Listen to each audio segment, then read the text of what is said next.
Hello guys, उम्मीद है आप लोग खैरियत से होंगे। तो आज की वीडियो में मैं आप लोगों के साथ एक और इंटरव्यू के बारे में डिस्कस करूंगा। ठीक है, जो पिछला इंटरव्यू मैंने दिया था, ठीक है, वो एक ऑप्टिकल शॉप थी और इस बार जो मैंने एक इंटरव्यू दिया ये एक लेजर आई क्लिनिक और एक फुल मेडिकल सेंटर। ठीक है, यानी कह सकते हैं एक फुल आई हॉस्पिटल है। ठीक है, जिसमें हर किस्म की फैसिलिटीज अवेलेबल है। यहाँ पे मुझे क्या इंटरव्यू कॉल हुआ था, तो इस इंटरव्यू का मैं आप लोगों के साथ जो है अपना एक्सपीरियंस शेयर करने वाला हूँ। ठीक है, तो बगैर किसी देरी का ये स्टार्ट करते हैं। बस मैं आप लोगों से बहुत ही माजरत पाऊँ, ठीक है, क्योंकि जिस भी हॉस्पिटल या ऑप्टिकल शॉप में मैं जाता हूँ, जैसे ही मैं उसकी एचआर बिल्डिंग की तरफ मूव आउट करता हूँ, ठीक है, वहाँ पे अक्सर सिक्योरिटी गार्ड्स होते हैं जो कि मेरा बैग और अक्सर जो है मोबाइल वगैरह डिवाइसेस मुझे वहीं पे रखने के लिए कह देते हैं। ठीक है, तो उसके बाद मैं अपनी मर्जी से वो डिवाइसेस अंदर नहीं ले जा सकता। ठीक है, जिसकी वजह से मैं वीडियोस नहीं रिकॉर्ड कर पाया, ठीक है, इन इंटरव्यूज की। लेकिन आप लोगों को मुझ पर ट्रस्ट है तो मैं आप लोगों को जेन्युइन इन्फॉर्मेशन इन इंटरव्यूज के रिगार्डिंग प्रोवाइड करूंगा। ठीक है, सबसे पहला क्वेश्चन मुझसे सेम वही हुआ, ठीक है, जो कि पहले ऑप्टिकल शॉप में मुझसे पूछा गया। ठीक है, कि अपने एजुकेशन एक्सपीरियंस के बारे में क्या हमें बताया जाए। ठीक है, इसी तरह जो नेक्स्ट क्वेश्चन था वो जो है यही पूछा गया। ठीक है, कि आपने फुल आई चेकअप के बारे में हमें बताना है कि फुल आई चेकअप किस तरीके से कंडक्ट किया जाता है, तो उसके हवाले से मैंने बता दिया। ठीक है, इसी तरह फिर एम्ब्लायोपिया और स्ट्रैबिस्मस के रिलेटेड क्वेश्चंस, लेकिन यहाँ पे सेल्स के रिलेटेड कुछ ज्यादा ही क्वेश्चंस पूछे गए। ठीक है, और ये एक ट्रायल इंटरव्यू था। ठीक है, यहाँ पे 3 बंदे थे। ठीक है, एक हमारे पास ऑप्थोमोलॉजिस्ट था, क्योंकि ये एक आई सेटअप है। ठीक है, फुल हॉस्पिटल है और ऑप्थोमोलॉजिस्ट में भी सीनियर ऑप्थोमोलॉजिस्ट फीमेल थी। ठीक है, काफी एजेड और एक्सपीरियंस लग रही थी। ठीक है, और सेकंड हमारे पास क्या है, जो मेल जो थे वो हमारे पास एचआर मेडिकल, ठीक है, जनरल प्रैक्टिशनर थे। ठीक है, बहरीन के ही। और थर्ड हमारे पास जो थी वो फीमेल थी, मेरे ख्याल में सऊदी अरेबिया की, और वो हेड जो थी ऑप्टोमेट्रिस्ट थी। ठीक है, तो ये ट्राई इंटरव्यू था। ठीक है, और इन तीनों के पास क्या अपने अपने क्वेश्चनियर्स थे। ठीक है, जो कि इन्होंने कैंडिडेट के लिए रेडी किए होते हैं। ठीक है, तो इन सारों ने क्या अपने अपने क्वेश्चंस जो हैं मतलब बीच बीच में क्या पूछते रहे। ठीक है, तो सबसे पहले जो हमारे पास ऑप्टोमोलॉजिस्ट थी उन्होंने फिर इसमें हमारे पास स्लिट लैम्प के क्वेश्चंस ऐड किए। ठीक है, कि स्लिट लैम्प एग्जामिनेशन, फंडोस्कोपी, ठीक है, और इसके रिलेटेड क्या जो है बातें उन्होंने पूछना शुरू की। ठीक है, तो यहाँ पे क्या स्लिट लैम्प के क्वेश्चंस और इसी के साथ साथ जो है जो फर्दर जो आई टेस्ट हैं, ठीक है, अगर हमने कोई परफॉर्म किए हों, तो मैंने उन्हें बताया कि पैकीमेट्री के ऊपर मेरा एक बहुत ही अच्छा कमांड रहा है। ठीक है, तो फिर उन्होंने पैकीमेट्री के अंदर क्या मुझसे क्वेश्चंस किए कि हमारे पास लेजर सर्जरी के लिए कौन सा पेशेंट सुटेबल है और कौन सा सुटेबल नहीं है। ठीक है, तो उसकी रेंज होती है। ठीक है, मैं आप लोगों को वीडियोस में एक्सप्लेन कर चुका हूं, तो कोई भी स्किल आपका वेस्ट नहीं जाता। ठीक है, तो पैकीमेट्री के रिलेटेड, क्योंकि मैं ऑलरेडी एक लेजर सर्जन के साथ क्या काम कर चुका था,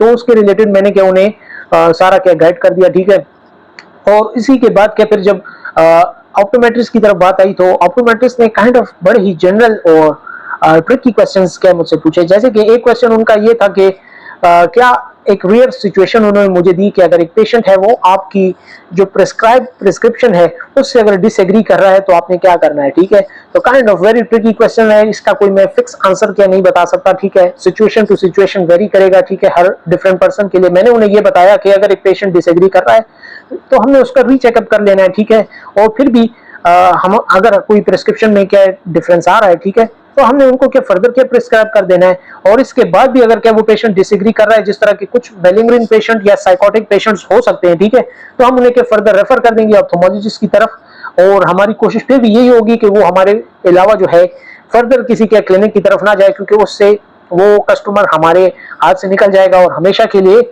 अगले जो क्लिनिक है उनका कस्टमर्स बन जाता है। तो यहाँ पे ये बातें करने का मेन मकसद भी ये था कि अगर आप एक क्लिनिक के लिए सेल्स जनरेट नहीं कर सकते तो वो आपको कभी भी हायर नहीं करेंगे। तो यहाँ पे आपने थोड़ा सा जो है अपने सियासत से क्या काम लेना है। ठीक है, थोड़ा सा आपने पॉलिटिक्स यहाँ पे करनी है। ठीक है, तो इसलिए ये आंसर मैंने दिया, जिससे काइंड ऑफ वो मैम जो है थोड़ी बहुत सेटिस्फाई लगी मुझे। ठीक है, इसके बाद उनका एक और ट्रिकी क्वेश्चन ये था कि क्या आप अपनी ऑप्टोमेट्री फील्ड के साथ क्या आप सेल्स के कैरियर को भी साथ में परस्यू करना चाहते हैं, या जस्ट आप एक ऑप्टोमेट्रिक जो है एज ऑप्टोमेट्रिस्ट अपने करियर को परस्यू करना चाहते हैं। तो मैं आपको अपना यहाँ पे जेन्युइन ओपिनियन दूंगा। ठीक है, मैं नहीं चाहता कि आप लोग मेरी क्वेश्चन को रिपीट करें, ठीक है, या मेरी क्वेश्चन को आगे ले जाएं। तो मेरा अपना पर्सनल व्यू ये है, अपना बिलीफ ये है कि ऑप्टोमेट्री में हमने डिस्पेंसिंग जो है सब्जेक्ट्स पढ़े हैं। ठीक है, और मैं समझता हूँ कि अगर एक ऑप्टोमेट्रिस्ट सेल्स करना नहीं जानता, ठीक है, तो उसकी ऑप्टोमेट्री का कोई बेनिफिट नहीं है। उसकी मेन रीजन ये है कि आप जितने भी लेवल के कंसल्टेंट्स देख ले, ये कुछ ना कुछ सेल कर रहे होते हैं। ठीक है,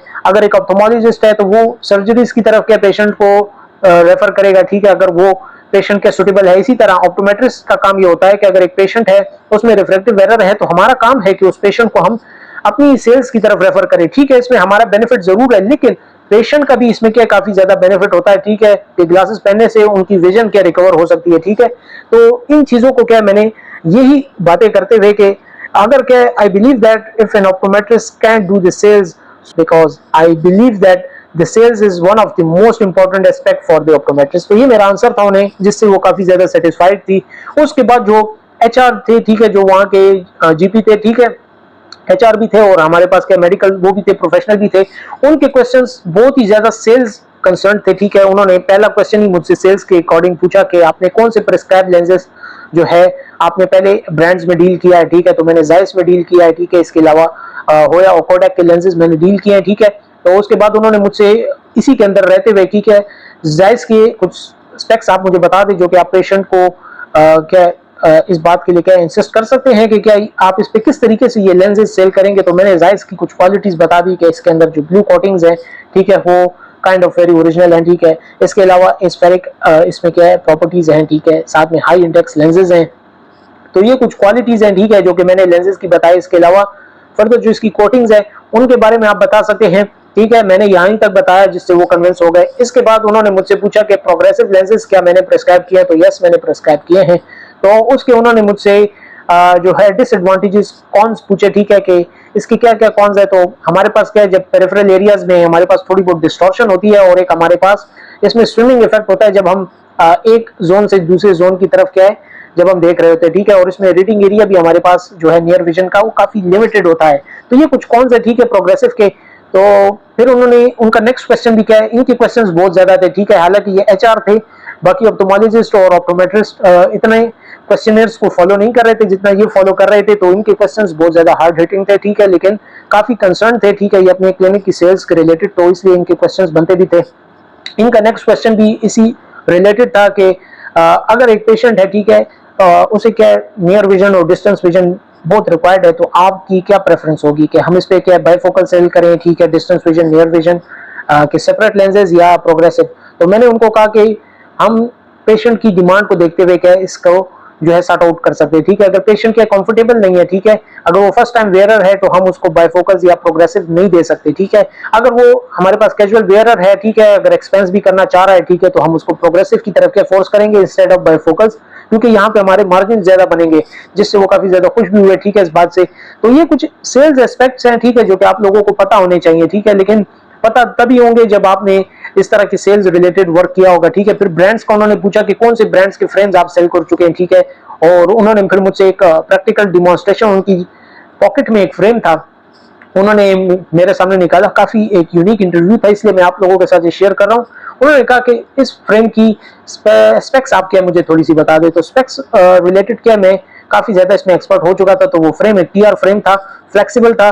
तो मैंने उनको क्या चेक कराना शुरू किया, जैसे कि हम कस्टमर को चेक कराते हैं। ठीक है, तो जिससे वो काफी ज्यादा इंस्पायर हुए कि हमारा जो पाकिस्तानी लोकल वे है फ्रेम चेक कराने का, वो काफी ज्यादा इंस्पायरिंग होता है। ठीक है, ये लोग इतना जो है डिटेल से नहीं चेक करा सकते, तो इससे भी वो क्या काफी ज्यादा इंस्पायर हुए। ठीक है, तो उसके बाद उनका नेक्स्ट क्वेश्चन था, ठीक है, मेरे लिए, और उन्होंने कहा कि ये लास्ट क्वेश्चन होगा। ठीक है, कि आप हमारी सेल्स बढ़ाने के लिए कौन से स्टेप्स लेंगे अगर हम आपको क्या है हायर करते हैं। तो बहुत ही जरूरी है। ठीक है, कोई एम्प्लॉयर आपको हायर कर रहा है, नॉर्मल सी बात है, वो आपके जरिए फर्दर अर्न करेगा।